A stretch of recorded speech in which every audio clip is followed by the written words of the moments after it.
আসসালামু আলাইকুম। আজকে হচ্ছে আমরা আমাদের জুলজির যে আরেকটা নতুন আরেকটা চ্যাপ্টার নিয়ে আসছি। এটা হচ্ছে মানব শারীরতত্ত্বের আরেকটা চ্যাপ্টার। এটা হচ্ছে আমাদের এখানে আমরা আলোচনা করব চলন আর অঙ্গ চালনা। চলন আর অঙ্গ চালনা বলতে এখানে মানে নাম শুনে আসলে কিছুটা আন্দাজ করা যাচ্ছে যে এটা হচ্ছে মানুষের মানে কিভাবে মানুষ হচ্ছে এক জায়গা থেকে আরেক জায়গায় স্থানান্তর হচ্ছে। তারপর মানুষ তার যে দেহের বিভিন্ন অঙ্গ যেমন হাত, পা, চোখ, তারপর হচ্ছে আমি যে তোমাদের সাথে কথা বলছি, মুখ, এগুলো হচ্ছে কিভাবে নাড়াচাড়া করছে। তো এই যে নাড়াচাড়ার ব্যাপারগুলো, এই নাড়াচাড়ার ব্যাপারগুলোর সাথে কি জড়িত, আমাদের দেহের ভেতরে যে হাড়, আমরা যে বলে হাড়, তারপর পেশি, এই জিনিসগুলো কিন্তু জড়িত, তাই না? তো আমরা আজকে এই চ্যাপ্টারটাতে হচ্ছে আমরা মানুষের দেহের বিভিন্ন পেশি, তারপর দেহের হাড়গুলো যেগুলো আছে সেগুলো নিয়ে কিন্তু ইন ডিটেইলস আলোচনা করব। ঠিক আছে, তাহলে ইনশাআল্লাহ হচ্ছে আমরা আমাদের চ্যাপ্টারটা শুরু করি। কি বলো? আচ্ছা, মানব শরীর তত্ত্ব ফার্স্টেই আসে হচ্ছে মানব শরীর তত্ত্বের যে চলন আর অঙ্গ চালনা, মানুষের কঙ্কাল তন্ত্র। কঙ্কাল তন্ত্র শুরু করার আগে আমি একটু বলতে চাই, মানুষের যে কঙ্কালটা আছে, কঙ্কাল বলতে আসলে কি, মানুষের যত হাড় গোড় আছে সবকিছু মিলে মানুষের কঙ্কালের একটা ছবি যদি তোমরা দেখো, দেখবে ভূতের মতন একটা ছবি। এটা তোমরা সবাই পরিচিত, আমি জানি। আলাদা করে এটা আমরা পরে আবার এখানেও দেখবো। আমি হচ্ছে জাস্ট তোমাদেরকে বলতেছি, তোমরা ওই ছবিটা হচ্ছে মাথায় নিয়ে আসো যে মানুষের একটা কঙ্কালের ছবি। তো মানুষের ওই যে কঙ্কালটা দেখছো, ওই মানুষের যে পুরো বডির স্ট্রাকচার, মানে ধরো একটা বিল্ডিং যদি আমরা তৈরি করতে চাই, বিল্ডিং তৈরি করার আগে কি আমার ওই বিল্ডিং এর মধ্যে আমি চাইলেই তো ইট আর ইট সিমেন্ট দিয়েই আমি বিল্ডিং তৈরি করতে পারি না, তাই না? বিল্ডিংটার আগে আমার একটা কি স্ট্রাকচার বানাতে হয়, বিল্ডিংটার ভেতরে একটা কাঠামো তৈরি করতে হয়। ওই কাঠামোর মধ্যে আমি হচ্ছে সিমেন্ট, বালুর মিশ্রণ, এগুলো হচ্ছে ঢালি, তারপর সেগুলো শুকায়, তারপর সেই অনুযায়ী কি আমার হচ্ছে ওই স্ট্রাকচারটা আমরা কি দিয়ে তৈরি করি, রড, তারপর হচ্ছে আমাদের স্টিল, এগুলো দিয়ে আমরা কি ওই স্ট্রাকচারটা, বিল্ডিং এর স্ট্রাকচারটা কি আমরা তৈরি করছি। তো ঠিক একইভাবে মানুষের দেহের মধ্যেও কিন্তু কি, আমরা যদি হচ্ছে ধরো আমাদের চামড়াটাকে সরাই দিই, চামড়া সরালে আমরা কি পাবো, সেখানে বিভিন্ন ধরনের পেশি পাবো।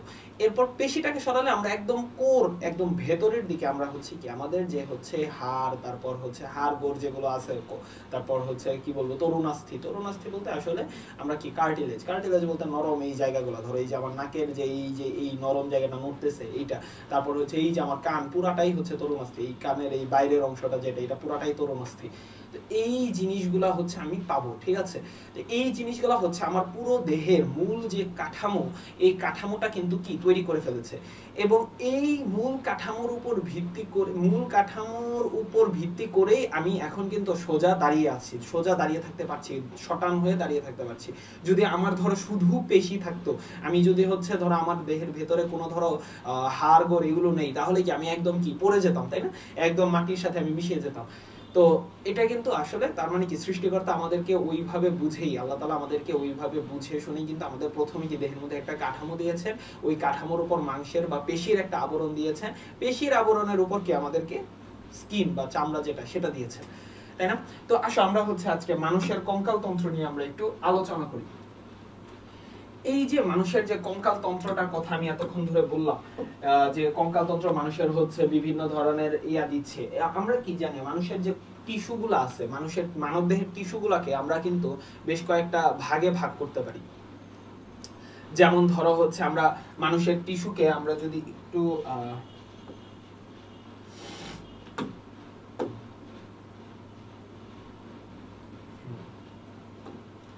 মানুষের টিস্যুগুলোকে, মানবদেহের টিস্যুকে আমরা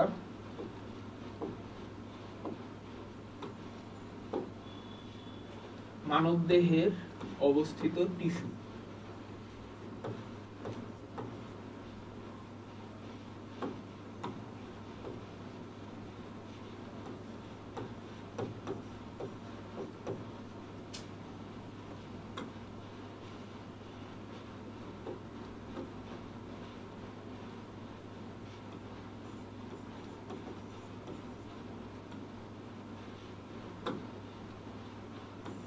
মানবদেহের টিস্যুগুলোকে আমরা কি ভাগে ভাগ করতে পারি বলতো?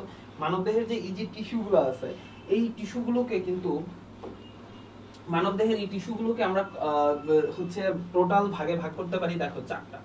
একটা হচ্ছে ফার্স্টে হচ্ছে এপিডার্মাল টিস্যু তন্ত্র, এপিডার্মাল টিস্যু তন্ত্র। তারপর এটাকে ভাগ করতে পারি আমরা যোজক টিস্যু, এপিডার্মাল আসলে টিস্যু তন্ত্র না বলে এটাকে বলার দরকার যে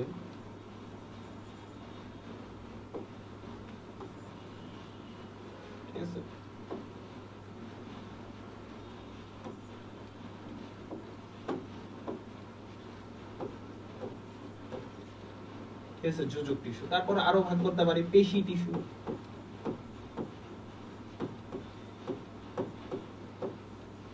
তারপর ভাগ করতে পারি স্নায়ু টিস্যু। মানবদেহের সমস্ত যত কোষ আছে বা যত অঙ্গতন্ত্র আছে সবকিছুকে আমরা কি এই চারটা ভাগে কি আমরা ভাগ করতে পারি, তাই না? এখন এই যে এপিডার্মাল নামটা শুনে তোমাদের কি মনে হচ্ছে? এপিডার্মিস মানে কি আবরণ, তাই না? তার মানে এপিডার্মালের সাথে আমাদের দেহের যে অঙ্গ প্রত্যঙ্গগুলো সবার বাইরের যে আবরণগুলো আছে সেই আবরণ রিলেটেড। এখন এই আবরণটা শুধু যে আমার এই চামড়া সেটা কিন্তু না, আবরণটা কিন্তু হচ্ছে আমার যে হচ্ছে ধরো তোমার কি বলবো আমি যে কোনো অঙ্গের, ধরো আমি লিভার আঁকলাম,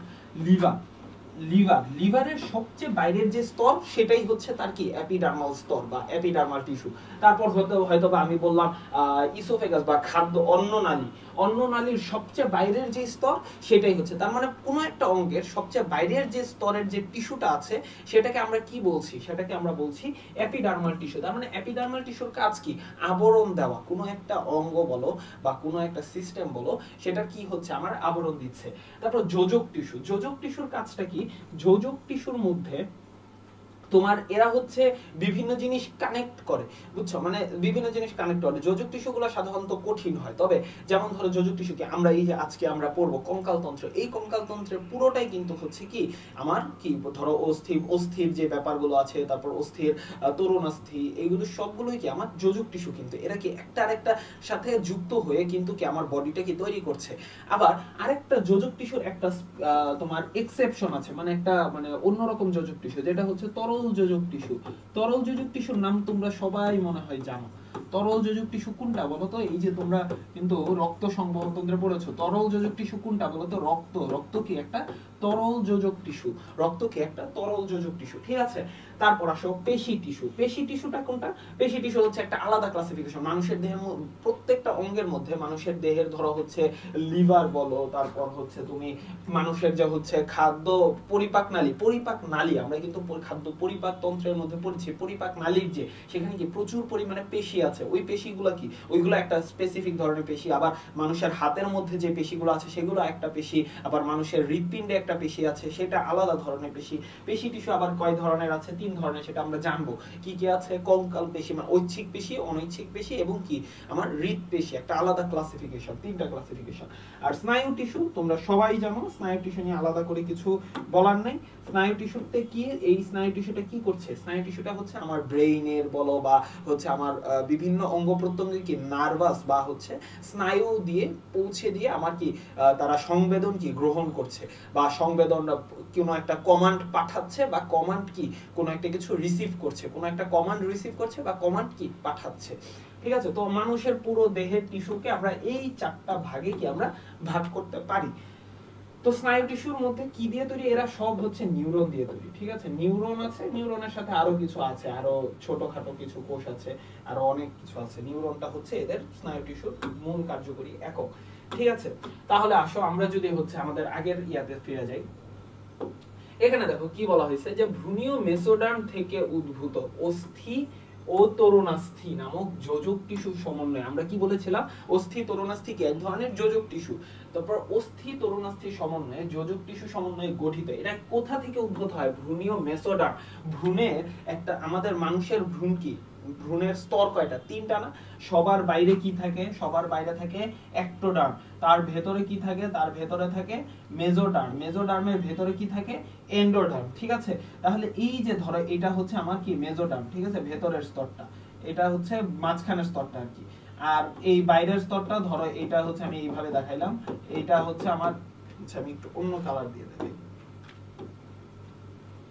এটা হচ্ছে আমার ধরো একটোডার্ম, ঠিক আছে? এটা হচ্ছে আমার একটোডার্ম, ধরো হলুদ জায়গাটা হচ্ছে, এটা হচ্ছে আমার একটোডার্ম। তারপর হচ্ছে এটা হচ্ছে আমার মেজোডার্ম, মাঝখানের জায়গাটা। তারপর হচ্ছে ভেতরের এই জায়গাটা হচ্ছে আমার কি এন্ডোডার্ম। এখন এক একটা জায়গা থেকে মানুষের ভ্রূণ কোথা থেকে তৈরি হয় বলতো? জাইগোট যখন বারবার বিভাজিত হতে থাকে তখন জাইগোট থেকে হচ্ছে আমার কি ভ্রূণের 3টা স্তর তৈরি হয়। জাইগোটগুলো বারবার বিভাজিত হয়ে হয়ে হয়ে হয়ে তারপর 3টা স্তরে তারা কি ভাগ হয়ে যায়। সবার বাইরে যে স্তরটা থাকে তাকে বলা হয় একটোডার্ম, মাঝখানেটাকে বলা হয় মেসোডার্ম, সবার ভেতরেটাকে আমরা কি বলি? এন্ডোডার্ম। তো এক একটা জায়গা থেকে এক এক জিনিস তৈরি হয়। ধরো আমার যে একটোডার্ম আছে, একটোডার্ম থেকে আমার কি তৈরি হচ্ছে আমরা কিন্তু দেখবো একটু পরে। আমরা একটোডার্ম থেকে আমাদের এই যে লোম, তারপর চুল, তারপর হচ্ছে আমাদের যে চামড়া, এগুলো কি আমার সবই কি একটোডার্ম থেকে তৈরি হচ্ছে। বুঝতে পারছো?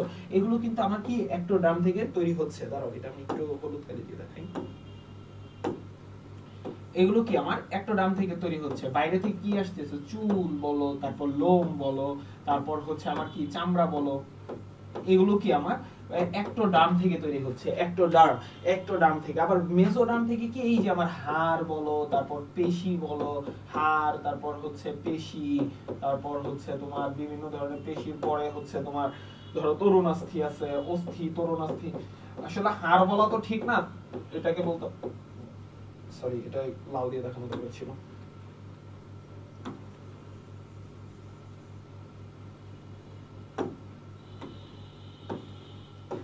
অস্থি, তারপর কি আছে বলতো? অস্থি, তরুণাস্থি,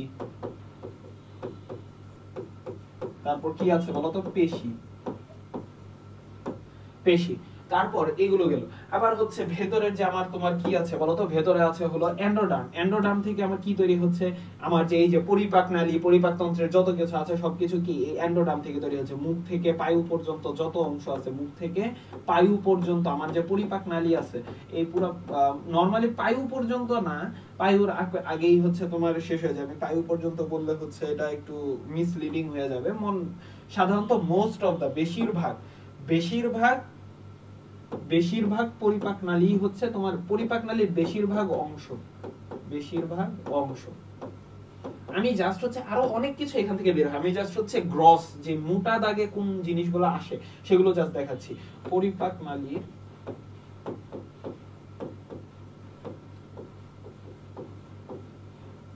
বেশিরভাগ অংশ, ইভেন কিছু পরিপাক গ্রন্থিও আসে, বেশ কিছু পরিপাক গ্রন্থিও আছে। কোনগুলো? ওই যে লিভার, তারপর হচ্ছে তোমার প্যানক্রিয়াস বা অগ্নাশয়, তারপর হচ্ছে তোমার আর কি আসতেছে লিভার, অগ্নাশয়, এই জিনিসগুলো তোমার কোথা থেকে আসতেছে? আমার এই এন্ডোডার্ম থেকে কিন্তু আসতেছে। ঠিক আছে? লিভার, তারপর হচ্ছে পরিপাক নালীর বেশ কিছু অংশ, তারপর লিভার, তারপর হচ্ছে তোমার অগ্নাশয়, এগুলো আমার কোথা থেকে আসতেছে বলতো? এগুলো কি আমার এন্ডোডার্ম থেকে কিন্তু আসতেছে। ঠিক আছে?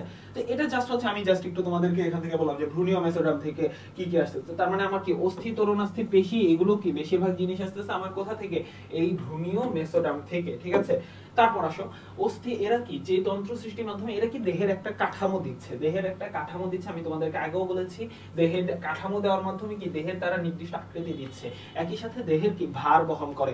এই যে আমার দেহের ভেতরে এত এত অঙ্গ, ধরো হচ্ছে আমার দেহের ভেতরে হচ্ছে হৃৎপিণ্ড আছে, ফুসফুস আছে, ব্রেইন আছে, উপরে মাথার মধ্যে আমার মাথার ব্রেইনটাও কি হাড্ডি দিয়ে পুরা কি আবরণ দিয়ে একটা ভল্টের মতন একটা সিন্ধুকের মধ্যে লুকানো।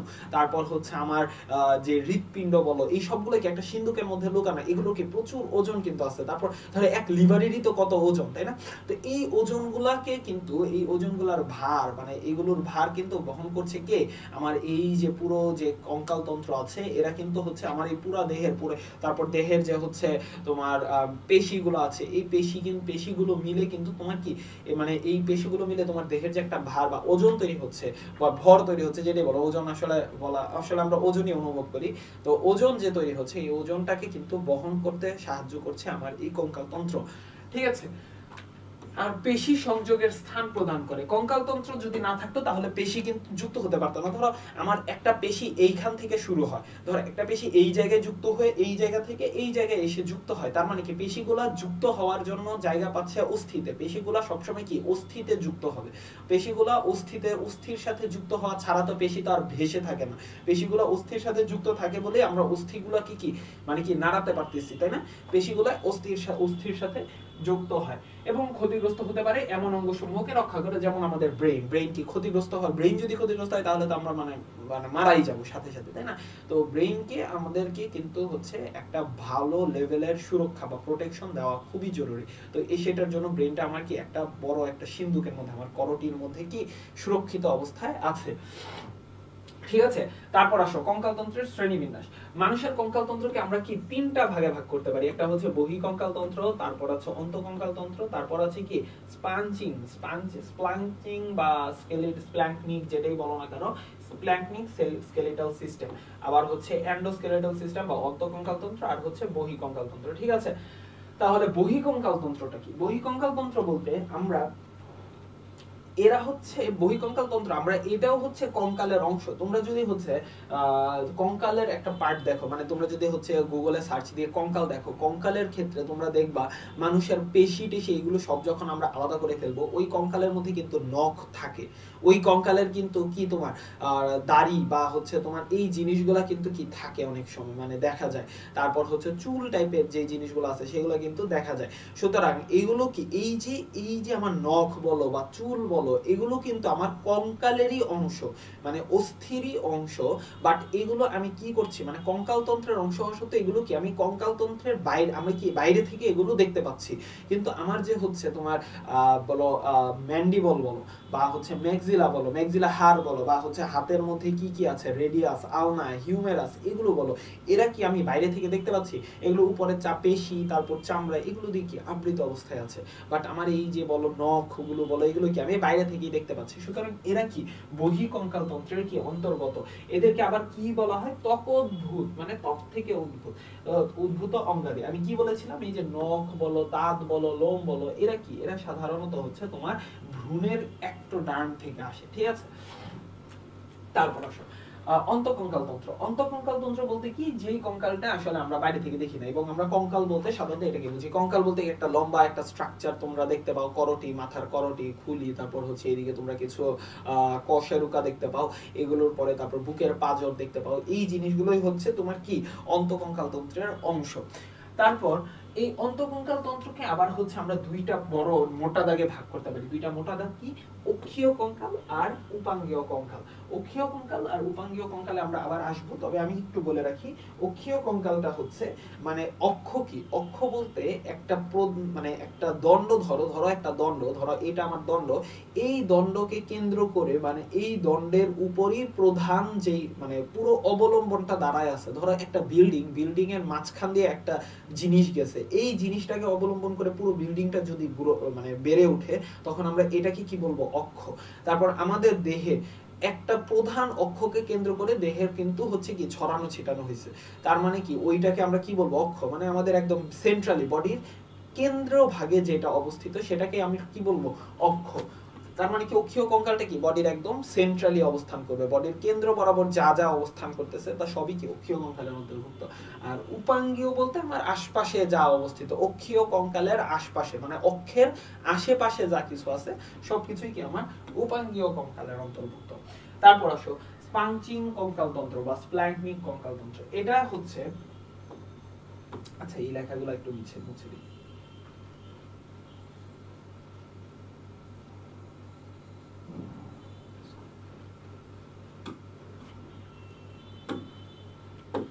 স্প্ল্যাঙ্কনিক কঙ্কালতন্ত্র এটা কি? এই স্প্ল্যাঙ্কনিক কঙ্কালতন্ত্রটা কি, এই যে হচ্ছে আমার অন্তঃকঙ্কালতন্ত্রের অংশ হিসেবেও কি পরিচিত, এই অন্তঃকঙ্কালের অংশ হিসেবে কি পরিচিত স্প্ল্যাঙ্কনিক কঙ্কালতন্ত্র। এরা পরিচিত হলো আলাদাভাবে এদেরকে কি এই বিভাগের অন্তর্ভুক্ত করা হয়।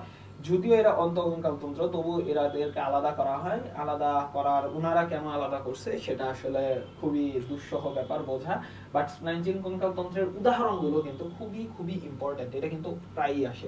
ল্যারিংসের তরুণাস্থি, ল্যারিংস তো তোমরা জানো, ল্যারিংস কোনটা, ষড়যন্ত্র। এই যে আমি কথা বলতেছি যেটা দিয়ে, যে আমার ল্যারিংসের এই যে থাইরয়েড তরুণাস্থি, এইগুলো কি ল্যারিংসের তরুণাস্থি। এই যে আমি ঢোক গিলার সময় যেই জিনিসটা হচ্ছে উপরে উঠতেছে নামতেছে, এটা কি থাইরয়েড তরুণাস্থি। এইটার সাথে রিলেটেড তোমার নিচে আরেকটা হচ্ছে রিং এর মতন একটা তরুণাস্থি পাবা, এটাকে বলে হচ্ছে তোমার ক্রিকয়েড তরুণাস্থি।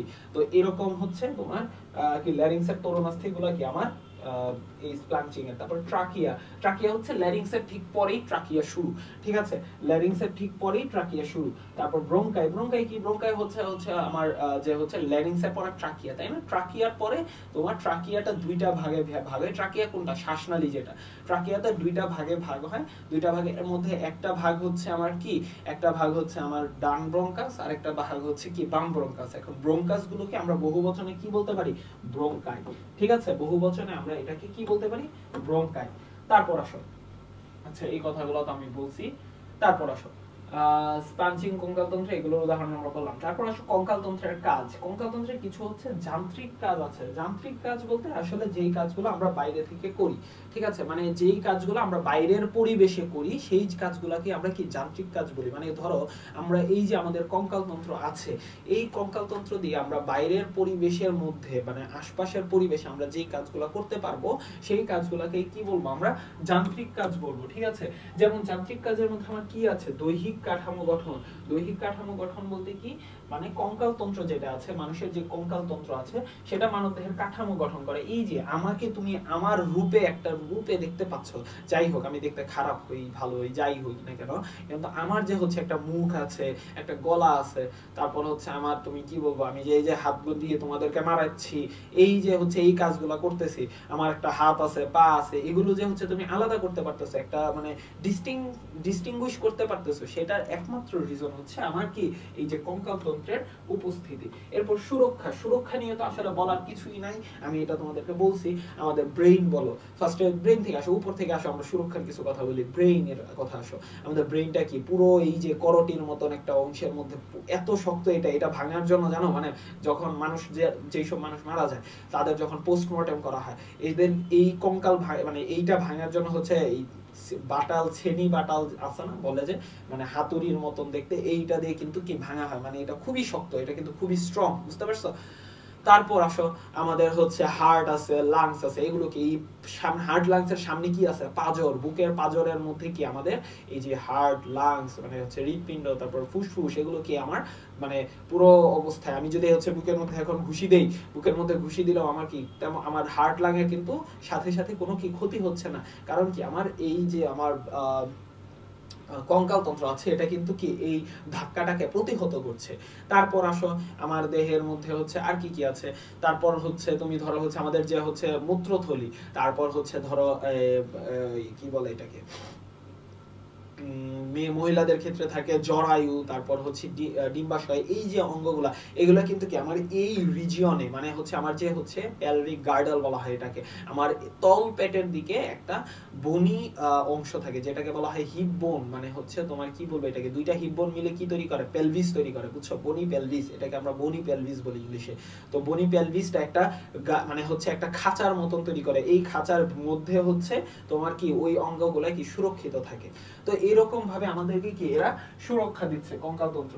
সংযোগ তল সৃষ্টি করছে, সংযোগ তল কিসের সংযোগ তল সৃষ্টি করছে বলো তো ভাই, সংযোগ তল বলতে আমাদের দেহের যে পেশিগুলো আছে, পেশিগুলা একটা আরেকটার সাথে সংযুক্ত অবস্থায় আছে, তো সেই পেশিগুলা বলো বা টেন্ডন, পেশির টেন্ডন গুলাই সাধারণত হচ্ছে অস্থির এক সাইড থেকে অস্থির সাথে সংযুক্ত থাকে। তারপর লিগামেন্ট, একটা অস্থি আরেকটা অস্থির মধ্যে সাথে কি দিয়ে যুক্ত থাকে, লিগামেন্ট দিয়ে যুক্ত থাকে।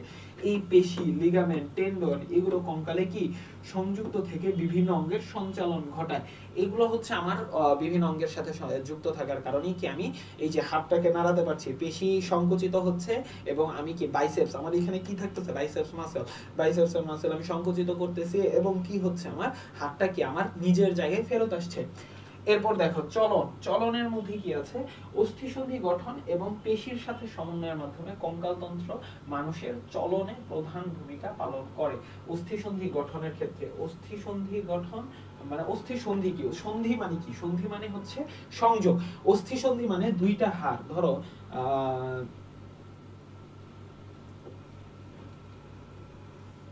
এটা হচ্ছে একটা হাড়,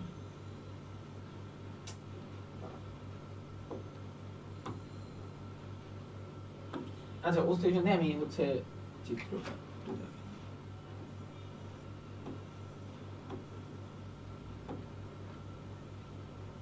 এটা ধরো হিউমেরাস আর মাথা, এই হিউমেরাস আর মাথার মধ্যে ধরো এটা হচ্ছে আমার কি রেডিয়াস, এইদিকে থাকে আমার হচ্ছে আলনা, বুঝছো, ধরো এটা হচ্ছে আলনা বা রেডিয়াস কিছু। এই যে দেখো এই হিউমেরাসের সাথে নিচে আমার হিউমেরাসটা কোথায় থাকে এইদিকে, আর রেডিয়াস আলনা কোথায় থাকে এইদিকে। এই যে এই মাঝখান বরাবর এই দুইটা অস্থিরকে একসাথে সংযুক্ত হয়েছে।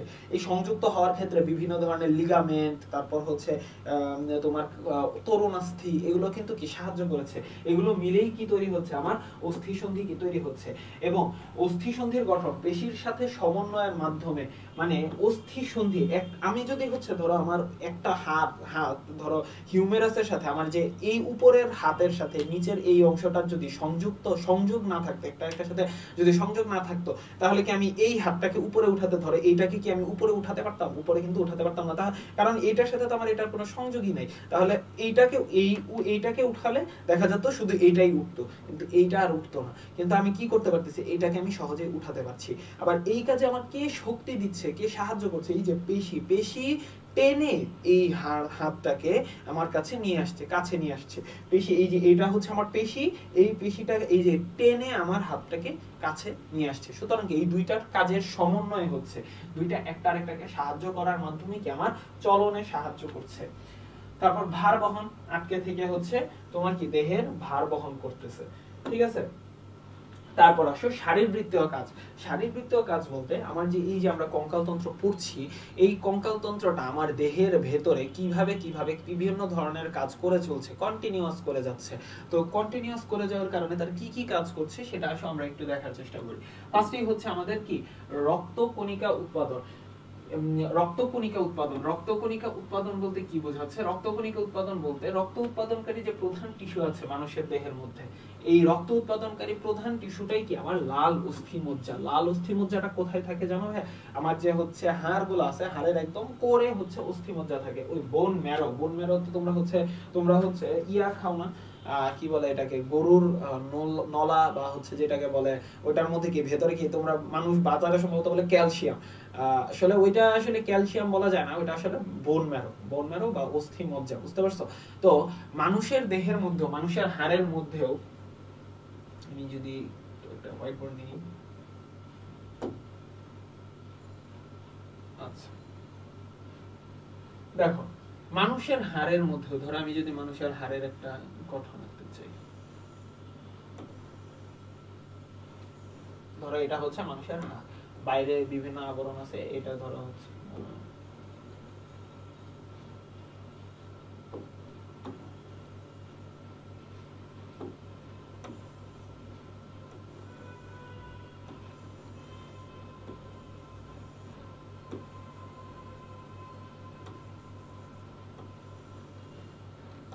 ধরো এতটুকু হচ্ছে বাইরের আবরণ। এই ভেতরের অংশটার মধ্যে, এই ভেতরের একটা গহ্বর আছে, বুঝছো?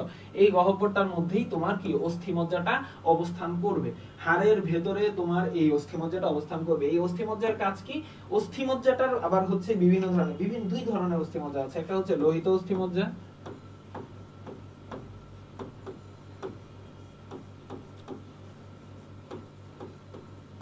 আরেকটা কি পীত অস্থিমজ্জা বা হলুদ পীত অস্থিমজ্জা বলতে আসলে বোঝায়, পীত মানে কি, পীত মানে হচ্ছে হলুদ, বুঝছো? এটার মানে হচ্ছে হলুদ। এখন মানুষের একটা পরিণত মানুষের দেহে, ধরো আমার দেহে প্রত্যেকটা হাড়ের মধ্যেই কিন্তু কি লোহিত অস্থিমজ্জা নাই। এই যে লোহিত অস্থিমজ্জাটা আছে না, এরাই সব ধরনের রক্তকণিকা তৈরি করে। সব ধরনের রক্তকণিকা কি এরাই তৈরি করে।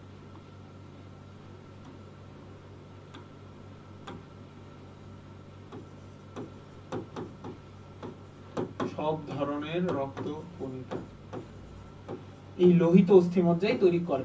এরা কিন্তু হচ্ছে, কিন্তু এই যে দুর্ভাগ্যজনক ভাবে আমার দেহের মোস্ট অফ দা অস্থিমজ্জাই হচ্ছে পীত অস্থিমজ্জা। একটা পরিণত মানুষের দেহের বেশিরভাগ অস্থিমজ্জাই হচ্ছে কি পীত অস্থিমজ্জা। আসলে প্রথম দিকে বাচ্চাকালে সব অস্থিমজ্জা লোহিত অস্থিমজ্জা থাকলেও লোহিত অস্থিমজ্জাগুলো আস্তে আস্তে ধীরে ধীরে পীত অস্থিমজ্জায় রূপান্তরিত হয়ে যায়। এই পীত অস্থিমজ্জা কিন্তু আর কি রক্তকণিকা তৈরি করতে পারে না। আমি যদি এখন আমার দেহের কথা বলি, আমার দেহের বেশিরভাগ অংশই কি পীত অস্থিমজ্জা, বেশিরভাগ হাড়ের ভেতরেই আমি কি পিত বা হলুদ রঙের অস্থিমজ্জা পাবো, কিন্তু কিছু কিছু জায়গায় আমার লোহিত অস্থিমজ্জা পাবো। কোন জায়গাগুলোতে পাবো? এই যে বুকের স্টার্নামের মধ্যে, আমার বুকের যেই হচ্ছে এইদিকে মাঝখানে একটা ইয়া আছে, অস্থি আছে, এই অস্থিটার মধ্যে, বুকের স্টার্নামটার মধ্যে আমি কি, বুকের যে স্টার্নাম বলে এটাকে, বুঝছো, এই বুকের স্টার্নাম যেখানে হচ্ছে পাঁজরগুলো এসে যুক্ত হচ্ছে বুকের একদম মাঝখানে কেন্দ্রস্থলে, এই জায়গাটাতে হচ্ছে তোমার লোহিত অস্থিমজ্জা থাকবে। তারপর হচ্ছে আমার মাথার যে হচ্ছে খুলিগুলো আছে, খুলির অস্থিগুলা কিন্তু কি চাপা অস্থি, মানে ফ্ল্যাট, একদম ফ্ল্যাট অস্থি, এই অস্থিগুলার মধ্যে হচ্ছে তোমার আমি কি লোহিত অস্থিমজ্জা পাবো। তারপর হচ্ছে আমার হিউমেরাসের মাথা যেটা আছে, হিউমেরাসের এই যে এইদিকে কি হিউমেরাসের একটা গোল গোল মাথা আছে, এটা আমরা কি পরে দেখবো, কিন্তু ওই মাথাটার মধ্যে লোহিত অস্থিমজ্জা, এরকম ছোটখাটো কিছু কিছু জায়গার মধ্যে তোমার হচ্ছে। আবার এইদিকে কি আমার ইলিয়াম আছে, হিপবোন, এটাকে আমি কি বলি নিতম্ব অস্থি, নিতম্ব অস্থি, ঠিক আছে, সেইখানে হচ্ছে কি আমার ইলিয়াম একটা অংশ আছে, ওইখানে আমি কিছু লোহিত অস্থিমজ্জা পাবো। আর বাদ বাকি যত অংশ আছে সব জায়গায় আমার কি পিত অস্থিমজ্জা। সুতরাং লোহিত অস্থিমজ্জার পরিমাণ কিন্তু খুবই কম। এই লোহিত অস্থিমজ্জা আস্তে আস্তে বয়স যত বাড়ে তত কি পিত অস্থিমজ্জায় কি আমার রূপান্তরিত হয়। লোহিত অস্থিমজ্জাগুলোই কিন্তু আমার কি পরবর্তীতে পিত অস্থিমজ্জায় তৈরি হচ্ছে। এখানে দেখো এখন কোথায় কোথায় লোহিত অস্থিমজ্জাটা আছে, এই যে দেখছো স্টার্নাম, স্টার্নামটা আমি যদি তোমাদেরকে একটা অস্থির চিত্রটা, কঙ্কালের চিত্রটা দেখি, কঙ্কালের চিত্রটা কোথায়, এই যে দেখো কঙ্কালের চিত্র, এই যে আমার এইটা হচ্ছে আমার কি স্টার্নাম, ঠিক আছে, এই জিনিসটা হচ্ছে আমার কি স্টার্নাম, এই পুরাটাই হচ্ছে স্টার্নাম। স্টার্নামের মধ্যে তোমার কি সারা জীবন ধরে কি লোহিত অস্থিমজ্জা থাকে, জন্ম থেকে একদম মরার আগ পর্যন্ত স্টার্নামের মধ্যে লোহিত অস্থিমজ্জা থাকে। তারপর এই জিনিসটা কি, এই জিনিসটা হচ্ছে আমার কি তোমার নিতম্ব, হিপবোন বলা হয়, এই পুরা অস্থিটাকে কি হিপবোন বলা হয়। হিপবোনের মধ্যে এতটুকু অংশকে আমি বলি ইলিয়াম, তারপর নিচে আছে হচ্ছে তোমার ইস্টিয়াম আছে, তারপর এইখানে আবার কি পিউবিস আছে, বুঝছো, এতটুকু অংশ ভাগ আছে তিনটা, আবার হিপবোনের তিনটা ভাগ, ইলিয়াম, ইস্টিয়াম, পিউবিস, ঠিক আছে। তো ধরো ইলিয়ামের মধ্যে এই যে বর্ডারটা আছে না, বাইরের দিকে বর্ডারটা দেখতে পাচ্ছ, এই অংশটার মধ্যেও কিন্তু কি তোমার সারা জীবন ধরে কি লোহিত অস্থিমজ্জা অবস্থান করে। তারপর ধরো আমার হিউমেরাস রেডিয়াসের এই যে আগা মাথাটা যেটা, এই যে এই অংশটা, এই অংশটা এইখানেও কি লোহিত অস্থিমজ্জা থাকবে। ফিমারের হচ্ছে মাথার মধ্যে এইদিকে কি লোহিত অস্থিমজ্জা থাকবে মাথার মধ্যে। তার মানে আমি কিন্তু তোমাদেরকে দেখাই দিলাম। সুতরাং এখন আবার তারপর ধরো হচ্ছে আমার এই যে মাথার যে খুলির অস্থিগুলো আছে, এগুলা কিন্তু হচ্ছে এক একটা ভাঙা, মানে আলাদা আলাদা অস্থি, বুঝছো, বিভিন্ন অস্থি। এই অস্থিগুলোর মধ্যে নট মুখের অস্থি, একদম আমার যে মাথার মধ্যে যে অস্থিগুলো আছে, মাথার মধ্যে হচ্ছে যে চাপা অস্থি, ফ্ল্যাট অস্থি, আমার মাথাটা কি মানে উপরের দিকে কি তালু বলি না এটাকে, মাথার তালি বা হচ্ছে যেটাই বলো, সেই জায়গাটা হচ্ছে আমার কি, এই জায়গাগুলোতে আমার লোহিত অস্থিমজ্জা সারা জীবন ব্যাপী থাকে, ঠিক আছে। আসো তাহলে আমরা দেখি কোথায় কোথায়, তাহলে আমি যেগুলো বললাম সেগুলো কিন্তু স্টার্নামের মধ্যে, দেখছো পাঁজরের মধ্যে, পাঁজর কি একটা চাপা অস্থি, আমার এই পাঁজরগুলোর মধ্যে, বুকের পাঁজর, তারপর কশেরুকার মধ্যে কিন্তু থাকবে, তারপর করোটি, মাথার করোটির মধ্যে, তারপর ফিমার, হিউমেরাসের মস্তক, আমি কিন্তু দেখিয়েছি ফিমার হিউমেরাসের মস্তক কোনটা সেটা কিন্তু আমি দেখিয়েছি, এই মস্তকের মধ্যে। তাহলে কোথায় কোথায় এগুলো কিন্তু মাথায় অবশ্যই রাখতে হবে, স্টার্নাম, তারপর বুকের যে পাঁজর, স্টার্নামের দুই পাশে কি পাঁজর, পাঁজরের পেছনে কি আছে আমার কশেরুকাগুলো কি, এই যে মেরুদণ্ড তৈরি করতেছে যেগুলা, সেগুলো কশেরুকা।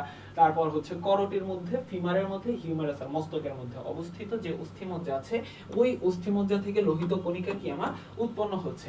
অস্থিমজ্জা থেকে প্রতি সেকেন্ডে গড়ে প্রায় কতগুলো লোহিত কণিকা তৈরি হচ্ছে, 26 লক্ষ। অস্থিমজ্জা থেকে প্রতি সেকেন্ডে গড়ে প্রায় 26 লক্ষ কি লোহিত কণিকা আমার তৈরি হচ্ছে। অবিরাম ভাবে লোহিত কণিকা উৎপাদন করা ছাড়াও, মানে লোহিত কণিকা আমার উৎপাদন ছাড়াও লাল অস্থিমজ্জা কি আমার অণুচক্রিকাও তৈরি করছে। লাল অস্থিমজ্জা থেকে সব ধরনের রক্ত কণিকা তৈরি হয়, বুঝছো, ডব্লিউবিসি বলো, আরবিসি, তারপর হচ্ছে ডাব্লিউবিসি, তারপর হচ্ছে প্লাটিলেট, সবকিছুই কিন্তু কি আমার এই তোমার কি বলবো এটাকে, লোহিত অস্থিমজ্জা থেকে আমার তৈরি হচ্ছে। মানে কি লোহিত রক্তকণিকা বলো, শ্বেত রক্তকণিকা বলো বা অণুচক্রিকা বলো, তিন ধরনেরই কিন্তু আমার তৈরি হচ্ছে কি আমার এই লোহিত অস্থিমজ্জা থেকে, ঠিক আছে।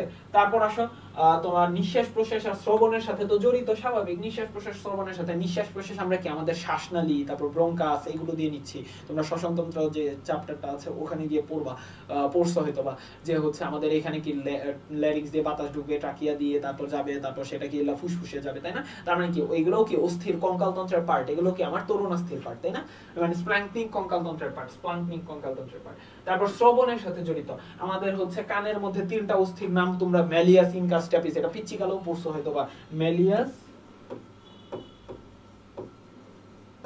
ইনকাস, স্ট্যাপিস, এরা কানের মধ্যে অবস্থান করে, বুঝছো, এরা মধ্যকর্ণে অবস্থান করে। স্পেসিফিক্যালি বলতে গেলে কানের তিনটা অংশ, বুঝছো, বাইরে থেকে আমি যা দেখতে পারি এটা বহিকর্ণ, মাঝখানে একটা অংশ আছে সেটা মধ্যকর্ণ, আর সবার ভেতরে একটা আছে সেটাকে আমরা কি বলি, অন্তঃকর্ণ।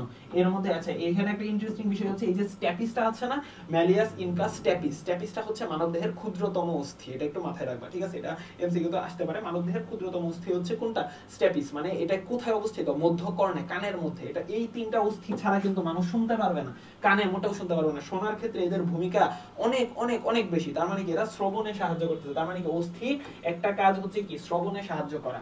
এবং বক্ষপিঞ্জরের ক্ষেত্রে এরা কি নিঃশ্বাস প্রশ্বাসের ক্ষেত্রে সাহায্য করতেছে। বক্ষপিঞ্জর কি, আমি কি যখন হচ্ছে শ্বাস নিচ্ছি, আমার কি এই যে বক্ষপিঞ্জর বলতে কি আমার এই বুকের পাঁজর টাজর, তারপর কশেরুকা বলো, স্টার্নাম বলো, এই জিনিসগুলো মিলেই কিন্তু আমার কি বক্ষপিঞ্জর, একটা খাঁচা। পিঞ্জর মানে কি খাঁচা, খাঁচা কি আমার বড় হচ্ছে, আমি যখন শ্বাস ছাড়ছি তখন কি আবার আগের মতন ফিরে যাচ্ছে। তো এইভাবে আমার নিঃশ্বাস প্রশ্বাসে সাহায্য করছে।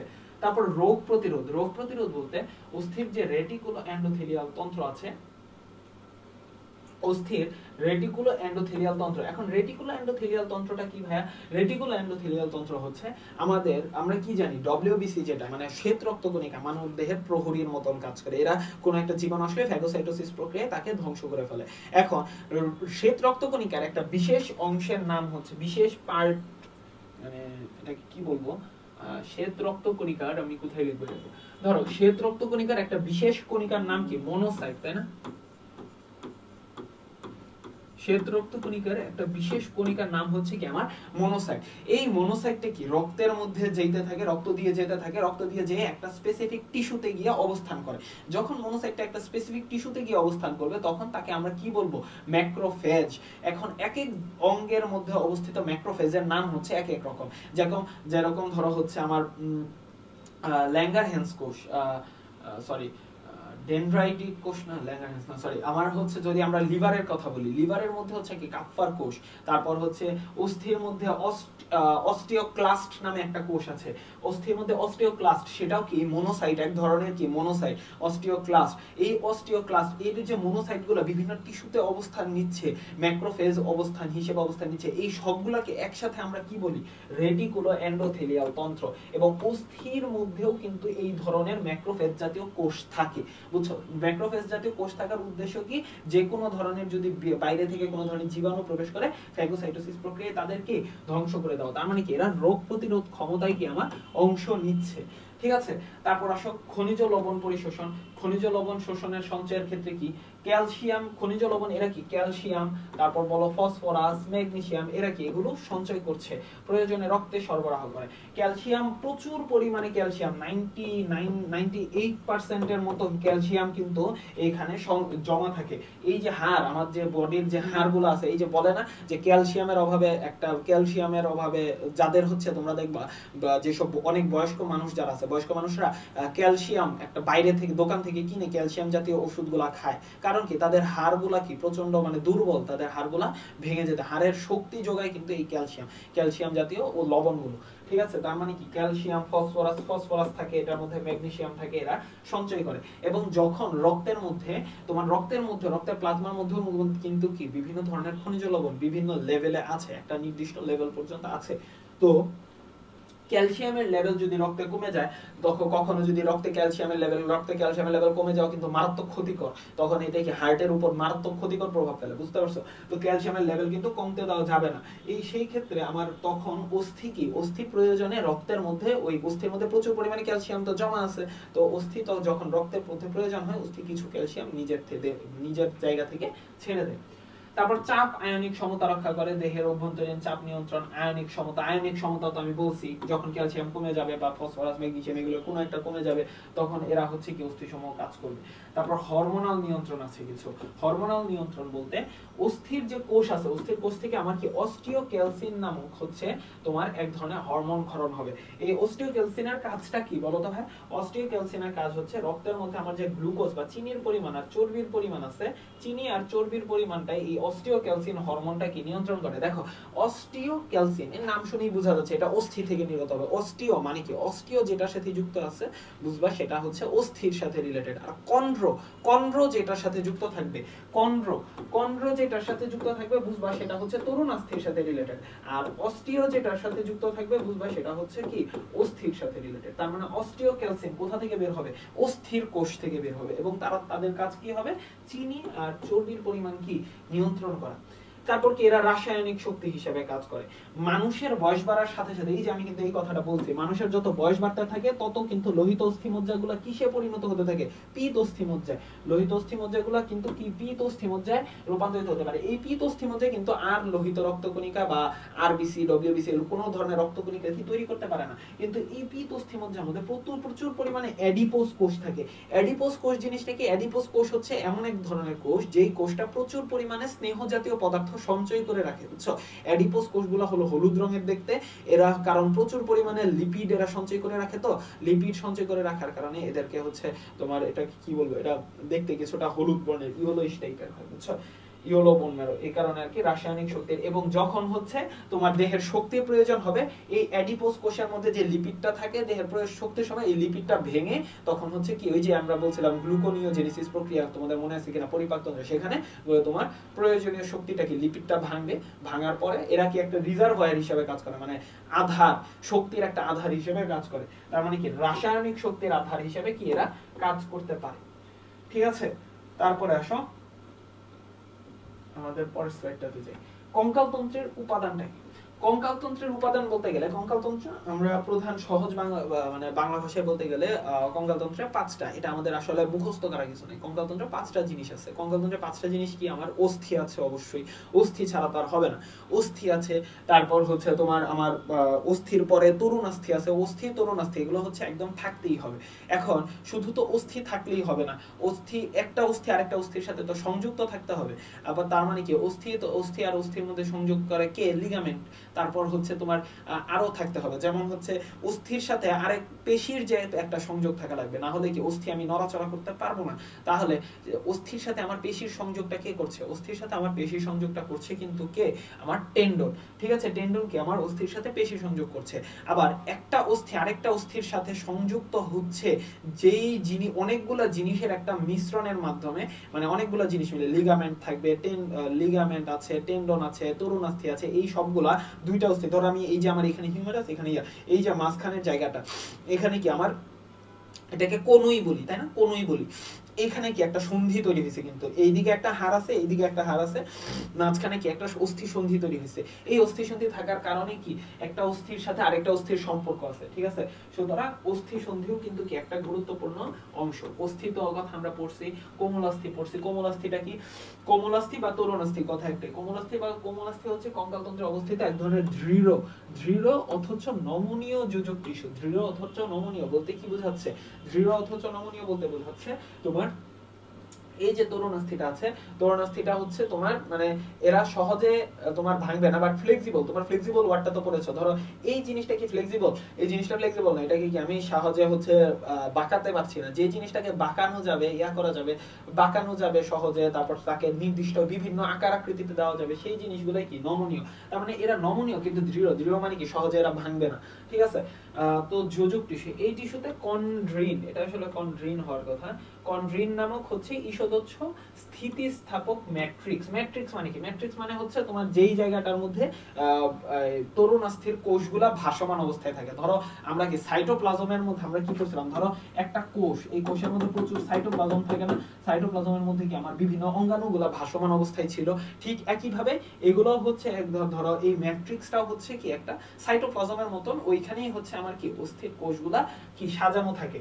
তো এই ম্যাট্রিক্সটা কেমন থাকে, ঈষদচ্ছ মানে কিছুটা মোটামুটি স্বচ্ছ ধরনের, এবং স্থিতিস্থাপক ম্যাট্রিক্স মানে স্থিতিস্থাপক বলতে এই ম্যাট্রিক্সের মধ্যে কিছু তন্তু থাকে, তন্তুগুলো হচ্ছে স্থিতিস্থাপক। স্থিতিস্থাপক মানে কি, যে জিনিসটা হচ্ছে তোমার আবার তার পূর্বের অবস্থায় ফিরে আসার মানে যে জিনিসকে আমি যদি কোনো বাঁকাই বা কোনো তার অবস্থান পরিবর্তন করি, তখন সে তার আবার আগের অবস্থায় ফিরে যাওয়ার যে প্রবণতা, সেটাই স্থিতিস্থাপকতা। যাদের মধ্যে এই ধর্ম আছে তারাই স্থিতিস্থাপক।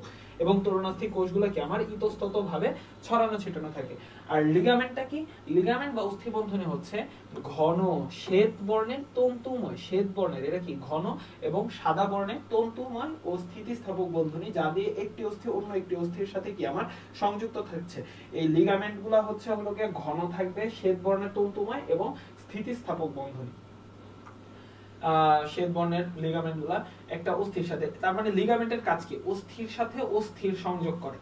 লিগামেন্টের কাজ কি? আমার অস্থির সাথে কি অস্থির সংযোগ করবে এবং বিভিন্ন অঙ্গকে সঠিক স্থানে কি ধরে রাখতে সাহায্য করবে। স্বাভাবিক, যেহেতু অস্থিকে অস্থির সাথে সংযুক্ত করতেছে, তাহলে অঙ্গগুলাকে কি আমার নির্দিষ্ট জায়গায়, হাতকে হাতের জায়গায় এই জায়গাতেই রাখতে কি সাহায্য করতেছে। আমি চাইলেই এই ধর আমি এরকম করে টান দিলাম, আমার হাত খুলে একদম দূরে চলে গেল না, কারণ কি আমার এইটাকে ধরে রাখতেছে এই জায়গায়, এই অস্থি সন্ধিগুলো, ঠিক আছে, না সরি লিগামেন্ট গুলো। তারপর টেন্ডন, টেন্ডনের কাজ কি? টেন্ডনটা হচ্ছে একটু ঘন মজবুত, এটা হচ্ছে পেশি। ধরো একটা পেশি আছে, এই পেশির সর্বশেষ যে প্রান্তটা আছে, সর্বশেষ প্রান্তটাকে আমরা বলি টেন্ডন।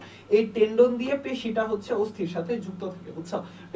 টেন্ডনটা হচ্ছে পেশির একদম শেষের দিকে, একদম সবার লাস্টের প্রান্তে। ধরো একটা মোটা জিনিস, এই জিনিসটা সবার লাস্টের প্রান্তে শুরু হয়ে রশির মতন, একটা মোটা রশির মতন জিনিস তৈরি করলে, যেটা দেখতে কি রকম শ্বেত বর্ণের, এবং এরা কি নমনীয়, নমনীয় তো তোমরা জানো, এবং এটা কি অস্থিতিস্থাপক। আগেরটা কি ছিল? স্থিতিস্থাপক। তার মানে কি লিগামেন্টটা কি স্থিতিস্থাপক, মানে এটাকে আমি যদি তোমার আকার আকৃতি পরিবর্তন করি, এটা আবার তার আগের অবস্থায় ফিরে আসবে, কিন্তু এটা কি তার আগের অবস্থায় ফিরে যাবে না, এটা কি অস্থিতিস্থাপক। এবং তন্তুময় যোজক টিস্যু, অস্থিতিস্থাপক তন্তুময় যোজক টিস্যু, যেগুলো মাংসপেশির কি প্রান্তে অবস্থান করে হচ্ছে কি পেশি আর অস্থির মধ্যে কি আমার সংযোগ স্থাপন করতেছে। আর অস্থিসন্ধি কি? অস্থিসন্ধিটা হচ্ছে একটা অস্থি অন্য আরেকটা অস্থির সাথে সংযুক্ত হয়ে আমার যে সন্ধিস্থলটা গঠন করতেছে, মানে অস্থির সাথে অস্থি সংযুক্ত হয়ে যে সন্ধিস্থল গঠন করতেছে, দুইটা অস্থির মধ্যে যে সংযোগস্থল, সেটাই কি অস্থিসন্ধি। অস্থিসন্ধি থাকার কারণেই আমরা হচ্ছে বিভিন্ন মাত্রায় নড়াচড়া করতে পারি। ধরো আমরা এই হাতটাকে এইরকম এইটা এতটুকু, আমি দেখি এই হাতকে বাঁকায়া তারপর ভেতরের দিকে আরো আমি কিন্তু নিতে পারবো না চাইলে। সুতরাং একটা নির্দিষ্ট মাত্রা পর্যন্ত আমরা কি মানে এই হাতকে কি নড়াচড়া করতে পারবো, এই কাজটা করতেছে কি আমার অস্থিসন্ধি। অস্থিসন্ধি না থাকলে আমার হাতটা কি, ধরো আমি এইটাকে আরো নিচে, মানে চাইলেও এটাকে একদম হাতের কি আমার ভাঙা ফেলতে হবে, কোন সন্ধি কি ভাঙা ফেলতে হবে, ভাঙা ফেললে তারপর হাতটাকে নিচে নিয়ে যেতে হবে, ঠিক আছে। তারপর আসো কঙ্কাল তন্ত্রের শ্রেণী বিভাগ। মানুষের পরিণত কঙ্কাল তন্ত্র মোট 206টা অস্থি নিয়ে গঠিত। এটা তোমরা অনেক পিচ্চিকাল থেকে পড়ে আসতেছো। মানুষের দেহের মধ্যে প্রায় কি 206টা অস্থি থাকে। তবে মজার ব্যাপার হচ্ছে মানব শিশু জন্মের সময় দেহে প্রায় 300টা অস্থি থাকে। ওই 300টা অস্থি আসলে কেন 300টা অস্থি পরে 206টা অস্থিতে রূপান্তরিত হয় বলতো? 306টা, ধরো এইটা একটা অস্থি, এইটা একটা অস্থি। বাচ্চাদের ক্ষেত্রে হয় যেটা 3-4টা অস্থি আলাদা, একটা পূর্ণাঙ্গ, ধরো বাচ্চাদের ক্ষেত্রে একটা বড়, আমার দেহের মধ্যে যে একটা অস্থি বাচ্চাদের ক্ষেত্রে দেখা যায় ওই একটা অস্থি 4-5টা ভাগে টুকরা টুকরা থাকে, ভাগ করা থাকে, বুঝছো? ওই 4-5টা অস্থি পরে একসাথে জড়ো হয়ে একসাথে মিলে যায়, তখন তারা একটা অস্থিতে রূপান্তরিত হয় পূর্ণাঙ্গ মানব দেহে। এই কারণে পূর্ণাঙ্গ মানব দেহে অস্থির সংখ্যা, যখন টোটাল আমরা অস্থি কাউন্ট করি তখন অস্থির সংখ্যা কমে যায়, কিন্তু বাচ্চাদের দেহের মধ্যে এত বেশি অস্থি থাকে। এই অস্থিগুলো আসলে 4-5টা তিনটা অস্থি হয়তো বা একসাথে মিলে, যেমন ধরো আমাদের এই যে আমরা হিপ বোনের কথা বলছিলাম, এই যে এই অস্থিটার কথা আমরা যে বলছিলাম, এই অস্থিটা বাচ্চাদের দেহের মধ্যে হচ্ছে এই অস্থিটার 3টা অংশ, ইলিয়াম একটা অংশ, ইস্চিয়াম একটা অংশ, তারপর পিউবিস একটা অংশ। এই 3টা অংশ কিন্তু আলাদা থাকে বাচ্চাদের দেহের মধ্যে, কিন্তু পূর্ণাঙ্গ মানুষের মধ্যে দেখো একটা পুরা একটা অস্থি, বুঝছো? একটা পুরা অস্থি, তার মানে কি 3টা অস্থি মিলে একটা অস্থি হচ্ছে। এরকম বডির আর অনেক জায়গা আছে যেখানে হচ্ছে এরকম 3টা বা 2টা বা 4টা অস্থি হচ্ছে আলাদা ছিল, তারপর তারা একত্রিত হয়ে একটা অস্থিতে রূপান্তরিত হয়েছে। এই কারণে পূর্ণাঙ্গ অবস্থায় কি অস্থির সংখ্যা কি আমরা যখন কাউন্ট করি তখন হচ্ছে কি কমে যায়। আসলে সামগ্রিক অর্থে কমে না, ওই আগের অস্থিগুলোই আছে, বাট 4-5টা অস্থি একসাথে হয়ে এখন একটা অস্থি হয়ে গেছে, এই কারণে সেটাকে আমরা বলতেছি মানে 300টা অস্থি থাকে শিশুকালে, কিন্তু পরবর্তীতে কি 206টা অস্থি থাকে। অস্থির বিভিন্ন স্থানে কি আমার কোমলাস্থি থাকে, অস্থিগুলার বিভিন্ন জায়গায় কি আমার কোমলাস্থি থাকে। কোমলাস্থি মানে কি তরুণাস্থি থাকে। এই তরুণাস্থিগুলো মানুষের অন্তঃকঙ্কাল তন্ত্রকে প্রধানত দুইটা ভাগে ভাগ করতে পারি আমরা। একটা কি হচ্ছে আমার অক্ষীয় কঙ্কালে ভাগ করতে পারি, আরেকটা কি উপাঙ্গীয় কঙ্কাল। অক্ষীয় কঙ্কাল থাকতে পারে আর হচ্ছে কি উপাঙ্গীয় কঙ্কাল। অক্ষীয় কঙ্কালগুলো কি কঙ্কালতন্ত্রের যে অংশগুলো দেহের লম্ব অক্ষ বরাবর থাকে, দেহের একদম হচ্ছে আমার লম্ব অক্ষ বরাবর, মানে এই যে আমার দেহের লম্ব অক্ষ, এই অক্ষ বরাবর যে কঙ্কালতন্ত্রগুলো আছে, যে অস্থিগুলো আছে, সেগুলো মিলে হচ্ছে আমার অক্ষীয় কঙ্কালতন্ত্র তৈরি। তাহলে এই লম্ব অক্ষ বরাবর তুমি চিন্তা করে বলো তো কি কি আছে? আমার মাথার খুলি আছে, তাই না? মাথার পুরো খুলিটা, মুখের যে অস্থিগুলো আছে সেগুলো। তারপর হচ্ছে এইদিকে কি পেছনে কি আছে? এই অক্ষ বরাবর চিন্তা করতেছি, অক্ষ বরাবর কশেরুকা আছে। কশেরুকা গুলা কি এই অক্ষ বরাবর, আমার এই মেরুদণ্ডটা কি কশেরুকা গুলা কি অক্ষ বরাবর আছে। তারপর এখানে কি স্টার্নাম গুলা, স্টার্নাম আছে, পাঁজর আছে, পাঁজরটাও কি আমার মূল অক্ষ বরাবর, ঠিক আছে? পাঁজরটা মূল অক্ষ বরাবর। এইদিকে হচ্ছে আমার কি তোমার পাঁজর আছে। তো এইগুলা হচ্ছে কি তোমার অক্ষীয় কঙ্কালের অন্তর্ভুক্ত। এখন আসো উপাঙ্গীয় কঙ্কাল। দেখো এখানেও তাই বলছে, মোট 80টা অস্থির সমন্বয়ে আমার এই অক্ষীয় কঙ্কালটা গঠিত। এই যে করটি মেরুদণ্ড, আমার এই পুরো মেরুদণ্ড, তারপর বক্ষ পিঞ্জর, পুরাটাই হচ্ছে কি, তার মানে কি আমার এই যে বক্ষ পিঞ্জর, পুরা মেরুদণ্ড, তারপর হচ্ছে আমার কি এই খুলি, এগুলাই কি আমার কেন্দ্রীয় অক্ষে মানে অক্ষীয় কঙ্কাল তন্ত্রের কি অন্তর্ভুক্ত। এটাকে আমরা কি বলতে পারি? Axial skeleton, axial skeleton. তারপর আসো উপাঙ্গীয় কঙ্কাল। উপাঙ্গীয় কঙ্কাল বলতে অ্যাপেন্ডিকুলার স্কেলিটন। উপাঙ্গীয় কঙ্কাল বলতে অ্যাপেন্ডিকুলার, এগুলা কি অক্ষীয় কঙ্কালের দুই পাশে থাকে, তাই না? এগুলা হচ্ছে অক্ষীয় কঙ্কালের দুই পাশে থাকে। ধরো এইটা আমার, তো এই যে মেইন জিনিস হচ্ছে এইটা, মেইন বডি হচ্ছে এইটা। এখন দুই পাশে কি কি আছে বলো তো? হাত আছে, তারপর দুইটা পা আছে, তারপর এইদিকে তোমার আমরা যদি হচ্ছে আমাদের তলপেটের দুই পাশে হচ্ছে আমার কি তোমার শ্রোণী চক্র, এটাকে আমরা বলি পেলভিক গার্ডেল, ঠিক আছে? এই যে এই জিনিসটা হচ্ছে আমার পেলভিক গার্ডেল।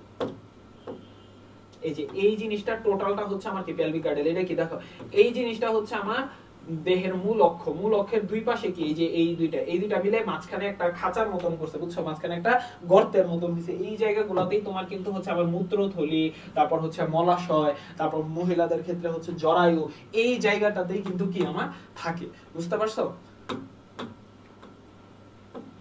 তো এই জন্য এটাকে আমরা কি বলতেছি? শ্রোণী চক্র। তারপর হচ্ছে তোমার ঊর্ধ্ববাহুর অস্থি, আমি যেটা বললাম। তারপর অস্থি চক্র, বক্ষ অস্থি চক্র। বক্ষ অস্থি চক্র বলতে পেক্টোরাল গার্ডেল। পেক্টোরাল গার্ডেল বলতে এই যে আমার এই অংশটুকু, এই তোমার যেই অংশটা বক্ষ পিঞ্জরের সাথে হাতকে যুক্ত করতেছে, সেটাকে আমি বলতেছি হচ্ছে গার্ডেল। এই যে এই অংশটাকে গার্ডেল বলতেছি আমি, বক্ষ অস্থি চক্র। তারপর এইগুলা কি, এখানে কি কি আছে? এই পেছনে আছে স্ক্যাপুলা আছে, সামনের দিকে এইদিকে কি ক্ল্যাভিকল আছে। এগুলো তোমরা আস্তে আস্তে আমরা সামনে পড়বো। তারপর নিম্ন বাহুর অস্থি। নিম্ন বাহুর অস্থি বলতে আমার এই যে পায়ের অস্থি যেগুলো, সেগুলো, ঠিক আছে? আচ্ছা, নিচের চোখে এদের অঙ্গ প্রত্যঙ্গগুলো দেখো। এখানে একটা সুন্দর করে হচ্ছে তোমাদের বোঝার জন্য সুন্দর করে বলে দেওয়া হচ্ছে।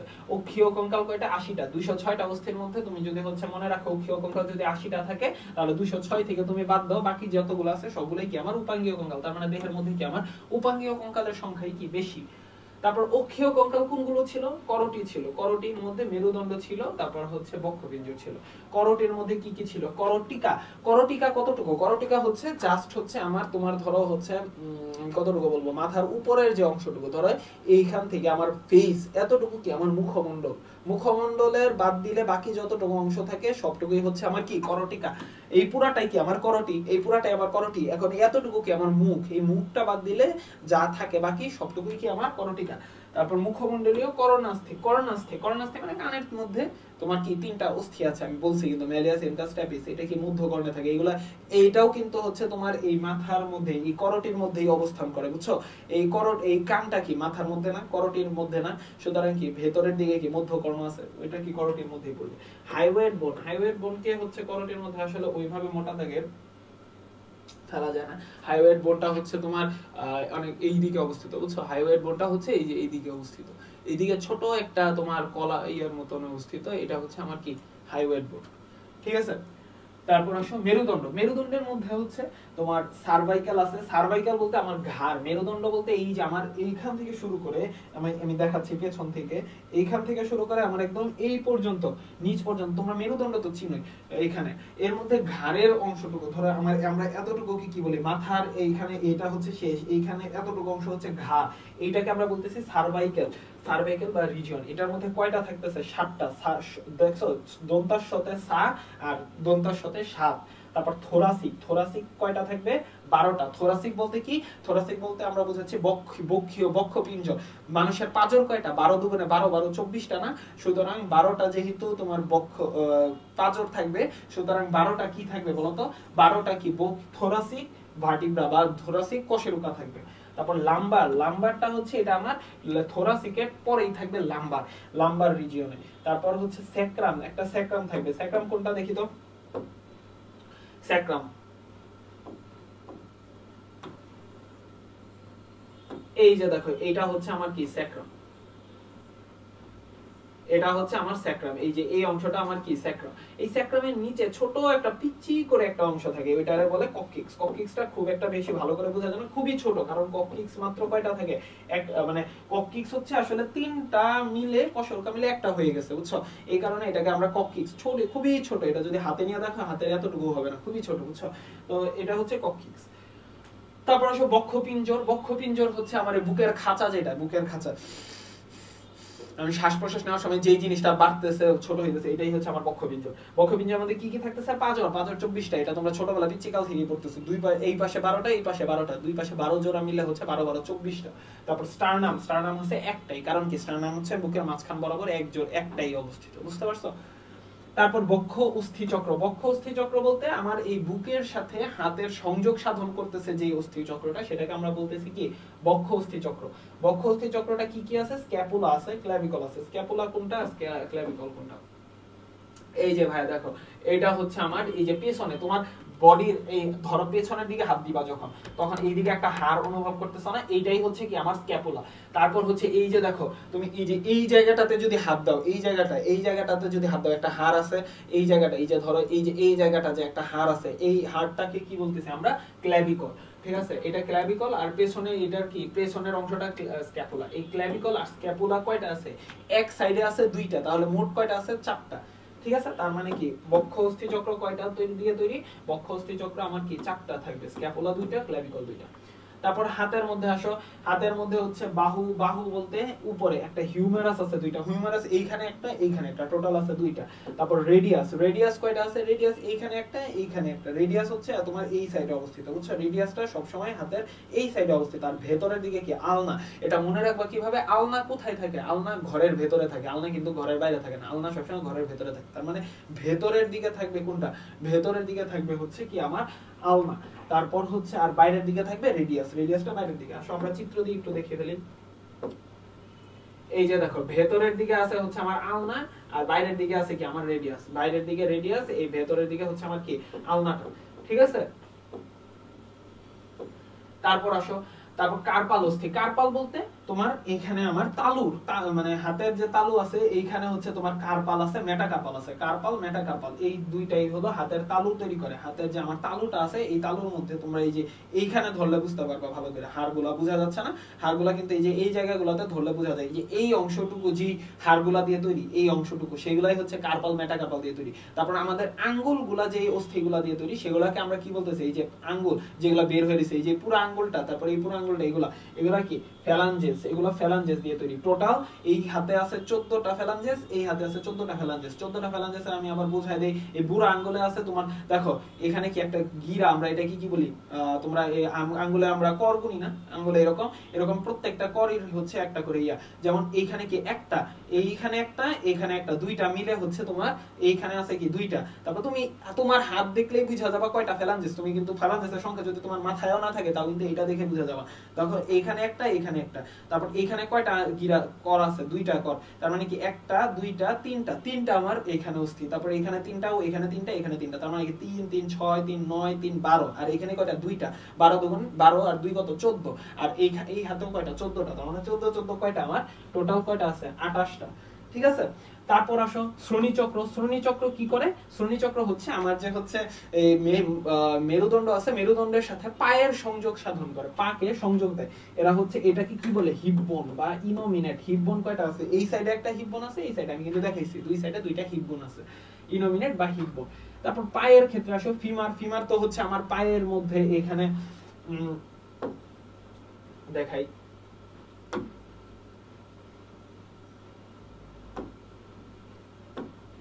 আচ্ছা এই যে দেখো ফিমার কি, এই যে একটা ফিমার, এই ফিমারটা আছে, এই একটা, এইটা ফিমার, এই একটা ফিমার, এইখানে দুইটা ফিমার আছে। তারপরে হচ্ছে তুমি আসো টিবিয়া আছে, টিবিয়া এই যে এইটা হচ্ছে আমার টিবিয়া, টিবিয়ার বাইরের দিকে আছে হচ্ছে আমার কি ফিবুলা, টিবিয়ার বাইরের দিকে এই যে ফিবুলা, এটা টিবিয়াটা ভেতরের দিকে, মোটা অংশটা ভেতরের দিকে, বাইরের দিকে চিকন অংশটা ফিবুলা। ফিবুলার পরে তোমার যে অংশগুলো আছে সেগুলো কি, তার মানে টিবিয়া কয়টা, দুইটা, ফিবুলা কয়টা, দুইটা টোটাল, তারপর ফিমার কয়টা, দুইটা। তারপরে আসো ওই তোমার আমরা যেইগুলাতে পড়ছিলাম, যেইগুলা ছিল আমার হচ্ছে কার্পাল মেটাকার্পাল, আমরা হাতের তালুর ক্ষেত্রে আমরা পড়ছিলাম কার্পাল মেটাকার্পাল, পায়ের ক্ষেত্রে আমরা পড়বো টার্সাল মেটাটার্সাল, টার্সাল মেটাটার্সাল। এখন পার্থক্য হচ্ছে কার্পাল ছিল, কার্পাল অস্থি কয়টা ছিল, 16টা, বাট টার্সাল অস্থি কয়টা, টার্সাল অস্থি হচ্ছে আমার 14টা, এটা মাথায় রাখতে হবে। কিন্তু মেটাকার্পালের সংখ্যা দেখছো 10টা, সেম। ফ্যালাঞ্জেস 28, ফ্যালাঞ্জেস 28, মানে ফ্যালাঞ্জেস বলতে আঙ্গুল, ফ্যালাংস মানে কি, ফ্যালাংস মানে শব্দটার অর্থই হচ্ছে আঙ্গুল। তো ফ্যালাঞ্জেসটা হচ্ছে আঙ্গুলের যে অস্থি সেগুলোকে আমরা কি বলি, ফ্যালাঞ্জেস। তাহলে কার্পাল আছে 16টা, কিন্তু টার্সাল আছে কয়টা, 14টা, কিন্তু বাদ বাকি সবগুলাই সেম, মেটাকার্পাল মেটাটার্সাল 10টা। ফ্যালাঞ্জেস আছে 28টা, এখানে ফ্যালাঞ্জেস আছে 28টা। এখন আমি তোমাদেরকে একটা কোশ্চেন করি, কোশ্চেনটার আনসার তোমরা নিজেরা দিবা। মানুষের শরীরে টোটাল সর্বমোট কয়টা ফ্যালাঞ্জেস আছে? আমি যদি এই কোশ্চেনটা করি মানুষের শরীরে, তোমরা কিন্তু অবশ্যই কোশ্চেনটা যখন পড়বা অবশ্যই চিন্তা করবা আসলে কি বুঝেছে। মানুষের শরীরে আমি যখন বলছি ফ্যালাঞ্জেস, ফ্যালাঞ্জেস আমি কি বললাম, আঙ্গুলের অস্থি। মানুষের শরীরে টোটাল আঙ্গুল কয়টা আছে আগে তোমাকে এটা জানতে হবে। মানুষের শরীরে কিন্তু হাতের 10টা, পায়ের 10টা, টোটাল 20টা আঙ্গুল আছে। তো মানুষের শরীরে, তার মানে আমি যখন ফ্যালাঞ্জেসের কথা বলতেছি তার মানে পুরো হাত পা মিলায় টোটাল ফ্যালাঞ্জেসের কথা বলতেছি। তার মানে কি ফ্যালাঞ্জেস আছে টোটাল কয়টা, 28 কত হয় 56টা, টোটাল 56টা ফ্যালাঞ্জেস আছে মানুষের পুরো শরীরের মধ্যে। আমি যদি বলতাম শুধু পায়ের মধ্যে কয়টা ফ্যালাঞ্জেস আছে, 28টা। শুধু হাতের মধ্যে কয়টা ফ্যালাঞ্জেস আছে, 28টা। যদি বলতাম শুধু এক হাতে কয়টা ফ্যালাঞ্জেস আছে, 14টা। ঠিক আছে, কোশ্চেন কিন্তু এইভাবেই হচ্ছে কি ঘোরায়। ঠিক আছে, এখানে দেখো সবগুলো অস্থির হচ্ছে তোমার বিন্যাস আছে। এটা অবশ্যই করোটির হচ্ছে কয়টা, 29টা অস্থি। কিভাবে, করোটিকার মধ্যে ফ্রন্টাল আছে, প্যারাইটাল আছে, টেম্পোরাল, অক্সিপিটাল, স্ফেনয়েড, এথময়েড। এটা কিভাবে তোমরা দেখবা,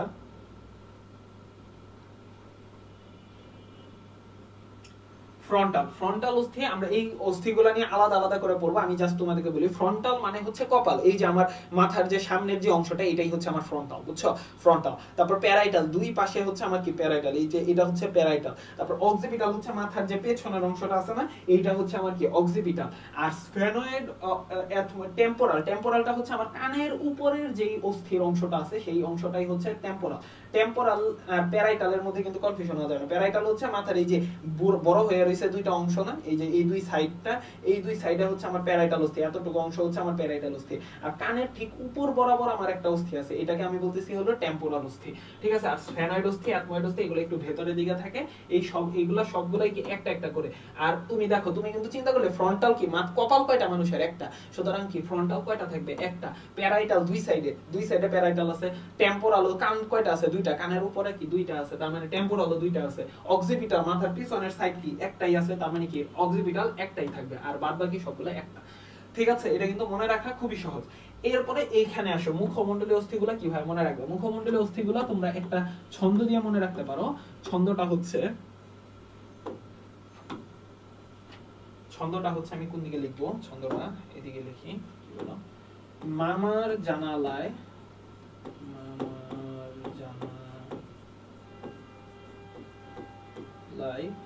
ভ্রমর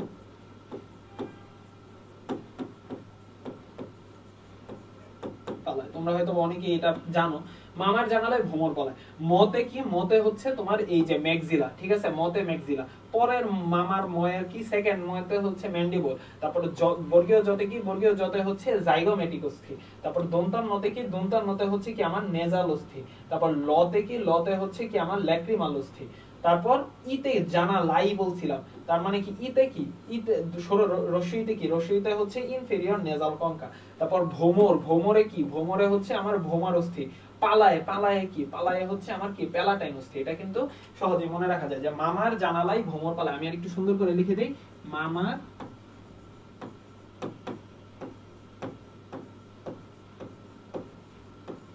জানালাই ভ্রমর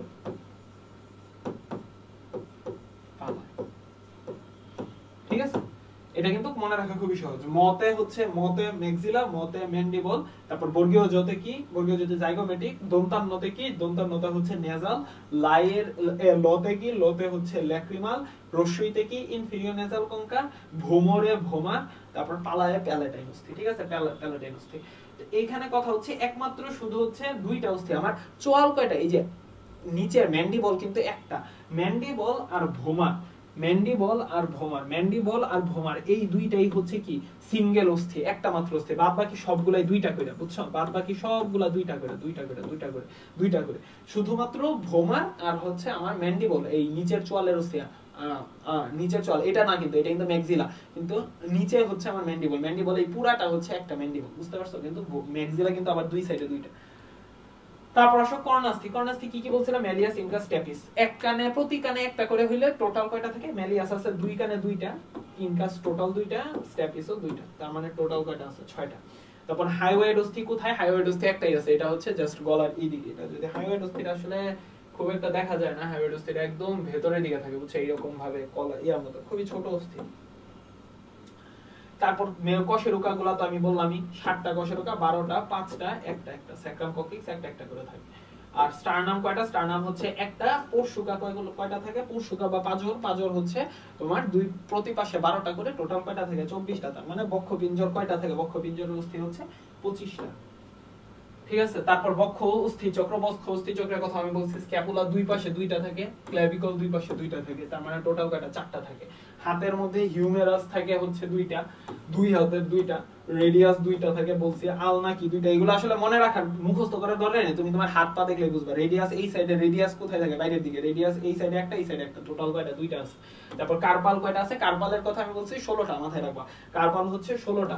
তারপর মেটা কার্পাল কয়টা, 10টা, 16টা 10টা। ফ্যালাঞ্জেস কয়টা, ফ্যালাঞ্জেস হাত দেখলেই বোঝা যায়, এই ইয়াগুলো দেখলে, আঙ্গুলগুলো দেখলে ফ্যালাঞ্জেসের সংখ্যা তুমি মাথায় রাখতে পারবা, 28টা।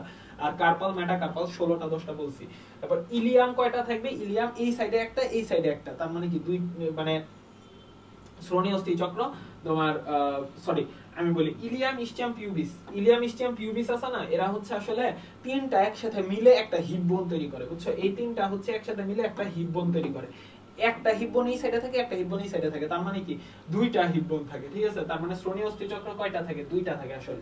এটা আসলে তারা একটা একটা করে লিখছে, তো এটা একটু কনফিউজিং, এটা এইভাবে থাকে না, এরকম আলাদা আলাদা থাকে না। ইলিয়াম, ইস্টিয়াম, পিউবিস তিনটাই একসাথে মিশ্রিত, মিলানো অবস্থায় থাকে, মিলানো অবস্থায় থেকে একটা অস্থি তৈরি করে, সেটা হচ্ছে হিপ বোন। সেটাকে আমরা কি বলি, হিপ বোন। দুই পাশে দুইটা হিপ বোন থাকে, বুঝতে পারছো, দুই পাশে দুইটা হিপ বোন থাকে, দুইটা হিপ বোন মিলে আমার কি তৈরি করে, শ্রোণী অস্থি চক্র। পা হচ্ছে দুইটা, এটা তো আমি বলছি, ফিমার থাকবে, টিবিয়া থাকবে দুইটা, দুইটা টিবিয়া, দুইটা ফিবুলা, প্যাটেলা থাকবে দুইটা। টার্সাল আর কার্পালের মধ্যে, কার্পাল থাকবে হাত, কার্পাল হাতে থাকে, কার্পাল হচ্ছে হাতে থাকে, টার্সাল হচ্ছে পায়ে থাকে। টার্সাল 14টা, কিন্তু কার্পাল কয়টা, 16টা। আর মেটাটার্সাল ফ্যালাঞ্জেসের সংখ্যা এই মেটা কার্পাল ফ্যালাঞ্জেসের সংখ্যার সমান। মেটা কার্পাল হচ্ছে তোমার 10টা, মেটাটার্সাল হচ্ছে 10টা, ফ্যালাঞ্জেস কি, ফ্যালাঞ্জেস হচ্ছে 28টা। ঠিক আছে, এইগুলো আমাদের মোটামুটি আমাদের অস্থির গুলার মোটামুটি একটা ইন্ট্রোডাক্টরি কথাবার্তা। আমরা অস্থির সম্পর্কে হচ্ছে ডিটেইলস আমরা এখন জানবো, পরবর্তী টপিকে জানবো ইনশাআল্লাহ। অক্ষীয় কঙ্কাল সম্পর্কে জানবো। এতক্ষণ ধরে আমরা হচ্ছে কঙ্কালের শ্রেণী বিভাগ, তারপর হচ্ছে অস্থি কোন জায়গায় কয়টা থাকে, সংখ্যাগুলো আমরা কিন্তু ভালোভাবে জানলাম। আশা করি তোমরা সবাই এই টপিকটা বুঝতে পেরেছো, সহজ করে দেওয়ার চেষ্টা করেছি। দেখা হবে পরবর্তী টপিক ইনশাআল্লাহ। আসসালামু আলাইকুম।